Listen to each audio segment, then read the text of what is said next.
अब हम आए हैं रॉयल कॉम्प्लेक्स में। मांडू का ये सबसे बड़ा स्ट्रक्चर है और हमारे साथ है हमारे गाइड राकेश जी, जो हमें इस स्ट्रक्चर का या फिर ये कॉम्प्लेक्स का वॉक थ्रू कराएंगे और हमें जानकारी देंगे। जी, सबसे बड़ा पैलेस सामने बना है, जिस पैलेस का नाम है तवेली महल। तवेली मीन्स तबेला। उस ज़माने में सर यह अस्तबल हुआ करता था। अभी ऑफिस और संग्रहालय और सरकारी गेस्ट हाउस बन चुका है। इस बिल्डिंग को 10th सेंचुरी में सबसे पहले राजा भोज ने बनाया। तब इस बिल्डिंग को केवल 3 मंजिल ही बनाया गया था। सबसे पहली मंजिल ज़मीन के नीचे बनाई, जहां अस्तबल घोड़े बांधने की जगह होती थी। दूसरी मंजिल पे सैनिक लोग रहने का, और तीसरी मंजिल पर स्टोर रूम वगैरह होता है, जहाँ भी सरकारी गेस्ट हाउस और ऑफिस और म्यूजियम बन चुका है। तो अभी म्यूजियम बंद है और बड़ी स्ट्रक्चर से जो म्यूजियम में नहीं रखी जाती वो सब यहाँ पे पाई गई।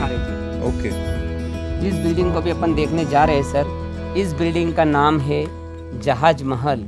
इसे सर वो वाली जी, इसे सर जहाज महल इसलिए कहा जाता है।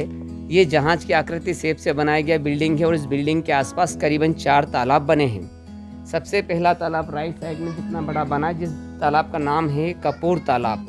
दूसरे साइड में सूरज कुंड बना है और तीसरे साइड में मुंज तालाब बना है। चौथे साइड में गुलाब और कमल के 2 लोटस फूल बने गए। इस बिल्डिंग को भी फर्स्ट टाइम 10th सेंचुरी में राजा भोज के समय में तब बनाया। तब इस बिल्डिंग को केवल गर्मी में रहने के लिए ही यूज़ किया जाता था, क्योंकि गर्मी में यहाँ रहने से उनको ठंडा एसी जैसा लगता था। बाद में यहाँ का राजा बनता सुल्तान गयासुद्दीन खिलजी 1469 में, तो उसने भी अपने बेगम के लिए, हरम के लिए इस बिल्डिंग को रहने के लिए यूज़ किया, लेकिन थोड़ा कन्वर्ट चेंज कर दिया।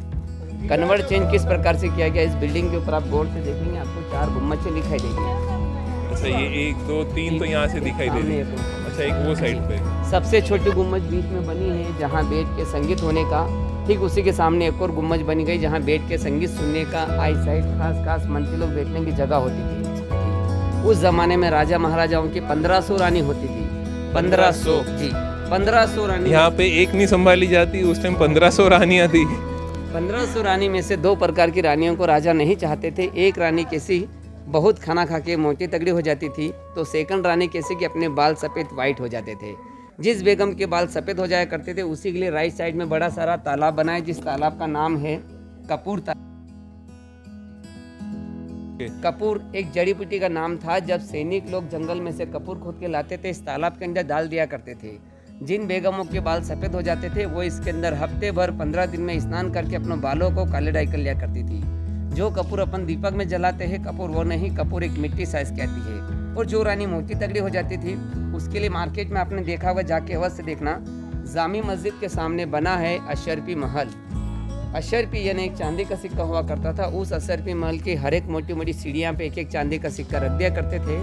जो भी रानी मोटी तगड़ी होती थी, वहाँ से सिक्का झुक उठाती थी, हफ्ते भर 15 दिन में एक्सरसाइज करके अपने वजन को कम कर लेती थी और वही सिक्के गरीबों में बांट दे जाते थे। उस बिल्डिंग की इतनी मोटी सीढ़ी बनी है कि रानी को एक ही सीढ़ी पे करीबन 3 बार झुक के सिक्के उठाने पड़ते थे। बिल्डिंग तो सारा टूट गया, लेकिन सीढ़ियाँ आज भी मौजूद है। उस ज़माने में यहाँ पर पुरानी 3-4 फिल्मों का शूटिंग हुआ था। पहला वाला दिल दिया दर्द लिया, किनारा, जीने नहीं दूंगा, आंधी। किनारा शूटिंग में हेमा मालिनी, धर्मेंद्र, जितेंद्र का जो गाना है, नाम गुम जाएगा, चेहरा बदल जाएगा, मेरी आवाज़ को पहचाना, वो गाना इसी का है। और बाद में 2 फिल्म नई शूटिंग हुआ, एक दबंग 3 का, एक यमला पगला दीवाना, बॉबी देओल, सनी देओल का। जैसे राकेश जी ने बताया था कि यहाँ पे खुदाई में जो भी बड़ी चीज़ें निकलती है वो यहाँ पे बाहर रखी गई है डिस्प्ले के लिए। तो जैसे ये एक पत्थर है जो मंदिर से निकला था, तोपे है, वहाँ पे भी और एक आर्किटेक्चरल स्ट्रक्चर है, कार्विंग एंड वहाँ पे तोपे रखी गई है। तो जैसे राजेश जी बता रहे हैं कि यहाँ पे जो सारे ऐसे स्ट्रक्चर्स आपको यहाँ पे हर जगह देखे जाएंगे, मतलब देखने मिल जाएंगे। अब चलेंगे आगे और हिंडोला महल और वहाँ पे कवर करेंगे। तो हम आए हैं हिंडोला महल, हिंडोला महल के ऊपर। तो आप बताइए इसके बारे में क्या है। सर, ये जो गड्ढा पीछे बना है, इसे ये वाला, इसे हवा और रोशनी के लिए बनाया गया है। इसके नीचे अंडरग्राउंड करीबन 10-12 कमरे बने हैं। उसमें हथियार बारूद छुपाने की जगह होती, इसे आर्मी स्टोर कहा जाता है। कुछ कमरों में यहाँ से जाने का रास्ता है, कुछ कमरों में आगे से, लेकिन उसे गवर्नमेंट ने अभी बंद करके रखा है।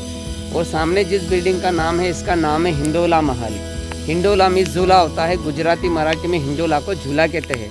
फर्स्ट टाइम इस बिल्डिंग को राजा भोज के समय में तब बनाए, तब इस बिल्डिंग को केवल आम सभा के लिए वो शिव जी का मंदिर होता था। बाद में सुल्तान मुगलों के टाइम पे इसे अंदर से झूले के लिए भी यूज़ किया गया है।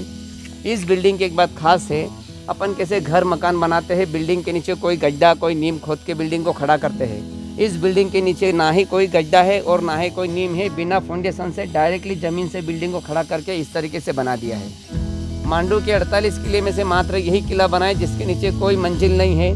बाकी हर 47 बिल्डिंग के नीचे 1 या 2 या 3 मंजिल नीचे बनाए। जितना ही मांडू ऊपर बना है उतना ही अंडरग्राउंड नीचे भी बनाया गया है। गौर से इस बिल्डिंग के ऊपर देखेंगे अपने को ईंटों की बनी दीवार दिखाई देगी, वो सुल्तान राजा मुगलों के टाइम पे बाद में बनी गई है। बस अच्छा। और यहाँ पे आपने बोला कि शाम को 7 बजे लेजर शो होता है, और जो यहाँ पे इस दीवार के ऊपर बताते हैं। अच्छा होता है, बहुत आशुतोष राणा जी की आवाज़ में हिंदी में शाम को 7 बजे होता है। तो we will be missing on it, but make sure if you come you do see that show.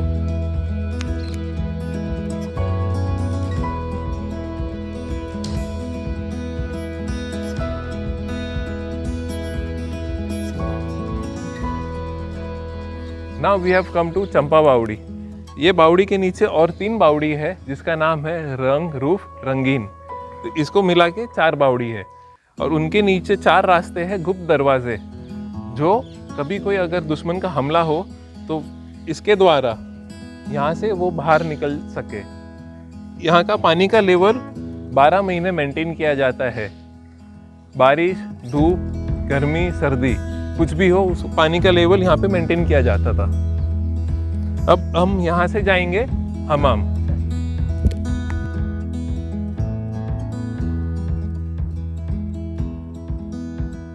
Sir इस जगह का नाम है हमाम। शाही फैमिली स्नान करने की जगह होती, नीचे से आग लगाई जाती है, ऊपर पानी गर्म होता है, बीच में नली। उस जमाने का चूल्हा सिस्टम है। बाजू में 2 नली, एक में ठंडा पानी एक में गर्म पानी। दोनों नली का पानी आसपास घूम के आएगा। बीच वाले टैंक में पानी स्टोर कर रही है। पानी स्टोर करने के बाद ऐसा 2 कमरे बने हैं। दोनों कमरे के ऊपर ऐसा ही शावर बना, लेकिन इतना बड़ा शावर नहीं होता है। इसके अंदर सूरजमुखी के फूल के छोटे शावर लगाए जाते हैं ताकि पीछे बहेट के द्वारा पानी को शावर में ले जाएंगे। शावर से दोनों कमरों में पानी गिराया जाएगा, जहाँ शाही फैमिली स्नान करने की जगह होती है। जिस जगह आप लोग खड़े इसके नीचे अंडरग्राउंड एक कमरा बना, उस कमरे में स्टीम सोना भाप बनता था। नीचे कमरे से स्टीम सोना भाप कंप्लीट होने के बाद इस पत्थर के नीचे नाली, ये नाली, इस नाली से टनल जुड़ी होती है। स्टीम नीचे से निकल कर अंदर जाएगी। अंदर जाने के बाद फिर स्टीम इन बारीक छेदों से स्टीम बाहर होगी। ये स्टीम सोना भाप ले लेगी। बस यहाँ पे स्टीम भाप जी शाही फैमिली स्नान करने की जगह होती थी। Now we have come to Shahi Mahal. We are standing on the 2nd floor. इसके नीचे और एक मंजिल है, और इसके ऊपर और 3 मंजिला हुआ करती थी। तो टोटल ये 5 फ्लोरी बिल्डिंग था। तो ये तो अभी सब टूट चुका है, बट यहाँ पे रॉयल फैमिली बारिश के टाइम पे यहाँ पे रहा करती थी।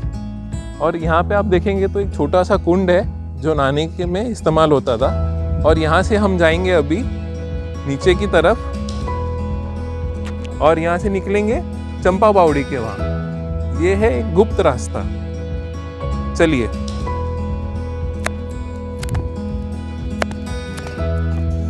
अभी हम गुप्त रास्ते के द्वारा आए हैं चंपा बावड़ी में। तो this is the secret passage.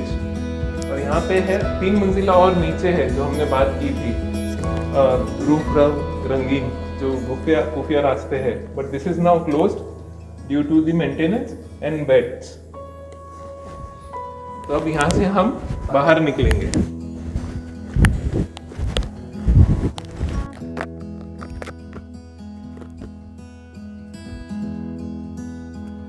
गुप्त रास्ते से होते हुए अब हम आए हैं जहाज महल, जो हमने पहले देखा था। हम उसके अंदर है। ये पहला हॉल है, छोटा हॉल। ये लेफ्ट हैंड साइड पे और एक बड़ा हॉल है, और उसके बाद वापस एक छोटा हॉल है। यह जहाज महल यूज़ होता था गर्मियों में रानी के रहने के लिए। और यहाँ पे जितने भी आपको दरवाजे खिड़की दिखती है, वहाँ पे पर्दे हुआ करते थे, और दरवाजे होते थे सिर्फ मेन डोर पे। और आपके जस्ट पीछे आप देखेंगे तो वहाँ पे है जल महल, जो अभी बंद है जाने के लिए। जो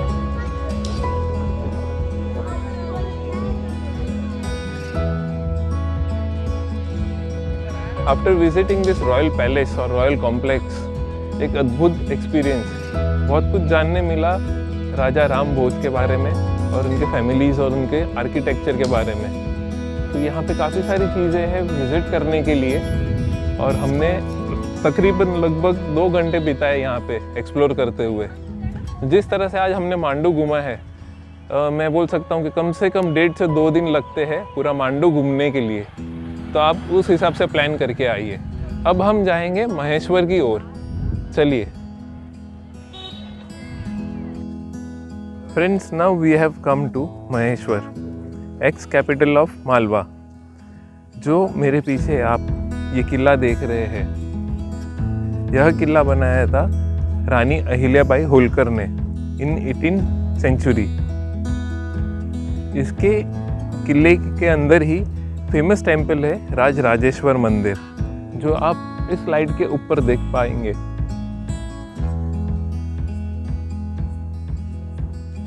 वो एक शिव टेम्पल है। इसके अलावा यहाँ पे रेवा सोसाइटी के महेश्वरी सिल्क साड़ी फेमस है, बट हमने ये सब मिस कर दिया है बिकॉज वी गॉट लेट। ये सब शाम के 6 बजे तक ओपन रहता है, और हमें मांडू से महेश्वर आते आते 1.5 घंटा लगा, जिसके कारण हम वक्त पे नहीं पहुंच पाए। और यहाँ पे ही ये किला जो बनाया गया है, नर्मदा के घाट पे बना है। तो आप यहाँ पे पीछे देखेंगे तो आपको नर्मदा की घाट दिखाई देगी।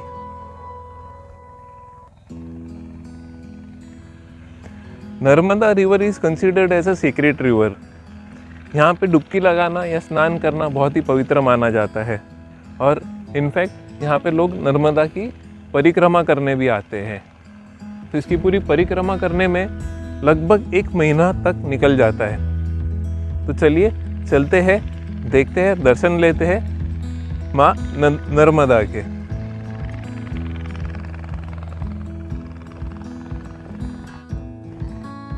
वे आप देख सकते हैं कि यहाँ पे गवर्नमेंट ने बोटिंग की सेवा उपलब्ध की है।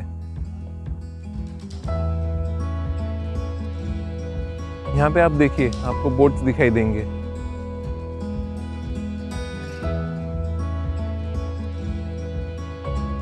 चलिए दर्शन करते हैं मां नर्मदा जी के।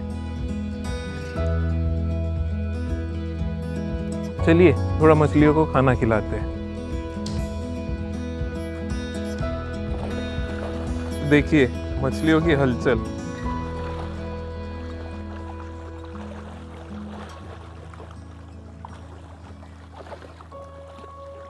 दिन में आते तो शायद आपको ये मछलियां भी दिख जाती वीडियो में।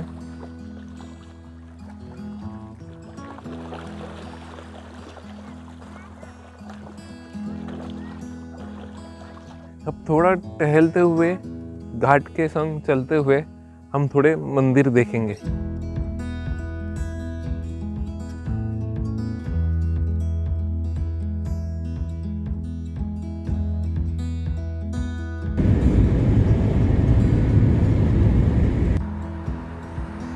तो friends, we are back to Indore now.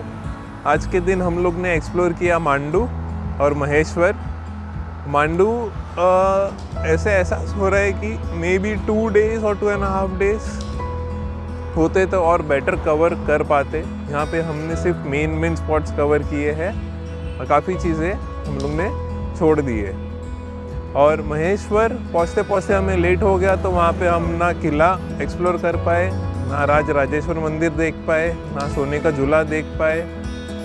ये सारी ही चीज़ें हमसे मिस हो गई है। रेवा सिल्क साड़ी जो हैंडलूम वहाँ पे है, जो सिल्क साड़ी के लिए फेमस है, महेश्वर साड़ी के लिए, वो भी मिस हो गया।